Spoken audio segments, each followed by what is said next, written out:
Mahigit 200,000 pisong halaga ng ilegal na droga, nasabat. Bago tayo magpatuloy, huwag kalimutan mag-follow, mag-like, at i-share iyong aming Facebook page. At huwag din kalimutan mag-subscribe sa aming YouTube channel, ang Serbisyo Balita Live Online. Maraming salamat po.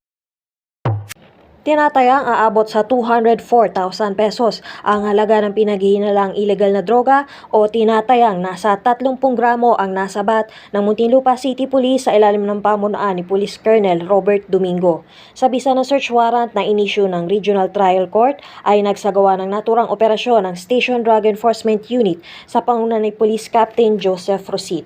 Sa investigasyon ng pulisya, pinatupad ang search warrant nitong Miyerkules ng alas 6:44 ng gabi sa Purok 6, Barangay Putatan at inaresto ni na Police Staff Sergeant Jason Ferreras at Patrolman Mark Anthony Dawag ang suspect na si alias Romel, 28 anyos, matapos makita ang naturang iligal na nakalagay sa isang pouch.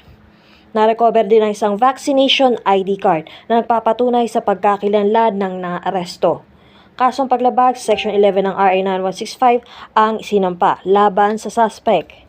Ito si Hidrayen Zamora, nag-uulat dito sa Muntinlupa City para sa DZSB, ang himpilan ng katotohanan at paglilingkod.